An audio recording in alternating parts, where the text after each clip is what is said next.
மகாநதியுடைய அடுத்த ப்ரெடிக்ஷன் பார்க்கலாம். பசுபதி வந்து தப்பிச்சு அப்படியே போயிடுறாரு. அங்கிட்டு போய் ராகினி கிட்ட, இந்த விஜய், நிவின், குமரன் 3 பேரும் சேர்ந்து என்ன அடிச்சிட்டாங்கம்மா.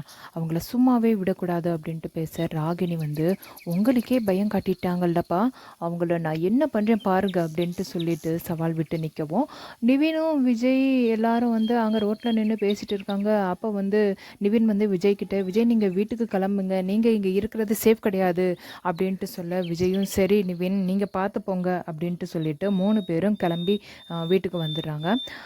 அங்கிட்டு வந்து காவேரி வந்து வீட்டுக்கு வாரா. அப்போ வந்து சாரதா வந்து வாடி இனி வந்து அங்கே தனியாக நீ இருக்க வேண்டாம்ல, வா எங்கள் கூடயே ரூமில் வீட்டில் இருந்துக்கலாம் அப்படின்ட்டு சொல்ல, உடனே காவேரி சொல்கிறா, இல்லைம்மா நான் டாக்டர்கிட்ட கேட்டு வந்துட்டேன், இன்னும் 2 நாள் கழித்து எல்லாரும் போல இருக்கலாம் அப்படின்ட்டு சொல்லிட்டாங்கம்மா அப்படின்ட்டு சொல்ல, கங்கா என்னடி காவேரி உடம்பு சரியாயிட்டுல வாயேண்டி அப்படின்னு கூப்பிட, அக்கா அக்கா நீ பக்கத்தில் வராதக்கா, இப்போ தான் நான் ஹாஸ்பிட்டல் போயிட்டு வரேன், டாக்டர் வந்து 2 நாள் கழித்து நீ வந்து புழங்கலாம் அப்படின்ட்டு சொல்லிட்டாங்கக்கா அப்படின்ட்டு சொல்ல, காவேரி சொல்கிறா சரிம்மா நான் ரூமில் போய் தூங்குறேன், எனக்கு கொஞ்சம் வந்து டயர்டாக இருக்குது அப்படின்ட்டு சொல்லிட்டு உள்ளே போயிடா.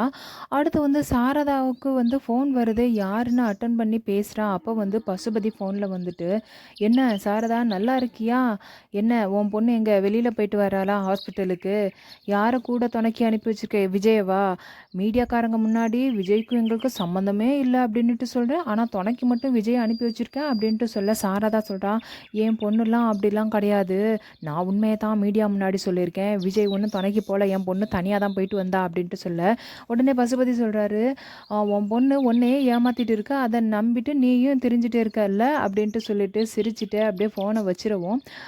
சாரதா வந்து அப்படியே யோசிச்சுட்டே இருக்கா. அப்போ வந்து சாரதா காவேரி காவேரி இங்கே வா உங்ககிட்ட பேசணும் அப்படின்ட்டு சொல்லிட்டு கூப்பிடவும், காவேரி என்னம்மா என்ன ஆச்சு அப்படின்ட்டு கேட்டு வர, உடனே வந்து நீ என்ன ஹாஸ்பிட்டலுக்கு போனியா அப்படின்ட்டு கேட்க, ஆமாம்மா ஹாஸ்பிட்டல் தான் போயிட்டு வரேன், ஏம்மா என்ன சந்தேகம் உனக்கு அப்படின்ட்டு கேட்க, யார் கூட போயிட்டு வர அப்படின்ட்டு கேட்கவும், உடனே நான் தனியாக தாம்மா போயிட்டு வரேன் அப்படின்ட்டு சொல்ல, இல்லடி இப்போ பசுபதி ஃபோன் பண்ணா உன் கூட விஜய் வந்தானாமே, என்ன அவர் சொல்கிறது உண்மையா அப்படின்ட்டு சொல்ல, அவனே நம்ம குடும்பத்தை பிரிக்கிறதுக்கு எப்போனா அழிஞ்சிட்டு இருக்கான், அவன் சொல்கிறதெல்லாம் உண்மைன்னு நம்பி நீ என்கிட்ட வேற கேட்க, என்னம்மா இது அப்படின்ட்டு சொல்லி பேசிகிட்டு இருக்கு. அப்போ வந்து குமரன் வந்துடுறாரு.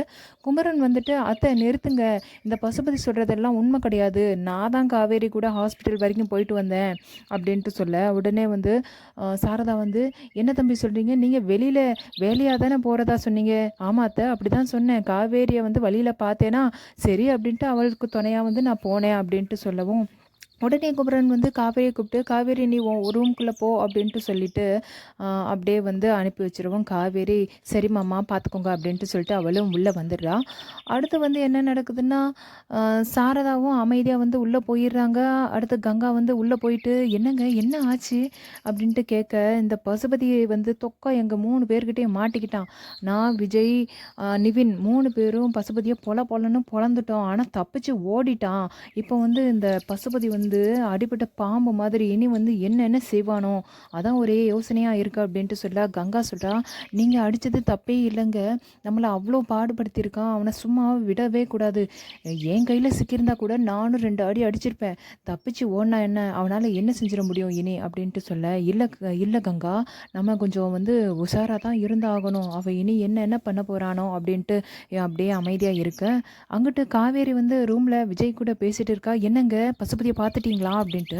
விஜய் சொல்கிறா ஆமாம்மா எங்கள் 3 பேர் நிவினும் வந்துட்டாரு, குமரனும் வந்துட்டாரு, நாங்கள் 3 பேர் சேர்ந்து பசுபதியை பொலன்னு பொழந்துட்டோம், அடி வாங்கிட்டு அப்படியே காரில் தப்பிச்சு போயிட்டான், பிடிக்க முடியல அப்படின்ட்டு சொல்ல, காவேரி தன்னா தப்பிச்சு போயிட்டானா பார்த்தீங்களா, அப்போனா அவனை அவனை ஏங்க விட்டீங்க அப்படின்ட்டா, நாங்கள் எங்கம்மா விட்டோம், அவள் எப்படியோ தப்பிச்சு போயிட்டாமா அப்படின்ட்டு சொல்ல, சரிங்க அது மட்டும் இல்லை அம்மா கிட்ட ஹாஸ்பிட்டலில் நம்ம 2 பேரையும் ஒன்றா பார்த்ததாகவும் சொல்லி வச்சுருக்கான், குமரன் மாமா தான் எப்படியோ சமாளித்து என்னை ரூமுக்கு அனுப்பி வச்சுட்டாருங்க அப்படின்ட்டு சொல்லிட்டு, இனி என்னென்ன பண்ண போகிறான், நீங்கள் அடி வேற கொடுத்துருக்கீங்க, அவள் என்னென்ன செய்ய போகிறானோ இனிமே அப்படின்ட்டு காவேரி புலம்பிட்டு விஜயோடைய கையை பிடிக்கவும், விஜய்க்கும் அம்மம் போட்டிருக்கு கையில், உடனே காவேரி அதை பார்த்த உடனே ஏங்க உங்களுக்கு அம்மம் போட்டுக்குங்க அப்படின்ட்டு சொல்ல, இப்படியே அவரும் வந்து கைய பார்க்க, "ஐயோ! ஆமா காவேரி, இப்ப என்ன செய்ய?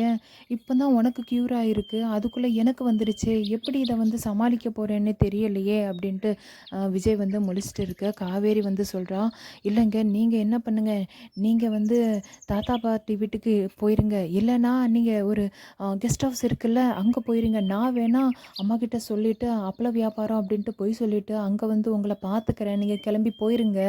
இங்க இருக்க வேண்டாம். உங்களுக்கு வந்து ரொம்ப கஷ்டமா இருக்கும் அப்படின்ட்டு சொல்லி அனுப்பி வைக்கவும், விஜய் வந்து இப்போ தான் காவேரி உனக்கு குணமாயிருக்கு. நீ வந்து எனக்காக அலைய வேண்டாம். நான் பார்த்துக்கிறேன். என்னையே நான் பார்த்துக்கிறேன் அப்படின்ட்டு சொல்ல, உடனே காவேரி சொல்றா, "என்னங்க நீங்க இப்படி பேசுறீங்க? என்னை எவ்வளோ பார்த்துக்கிட்டீங்க. நான் உங்கள பார்த்துக்க மாட்டேனா?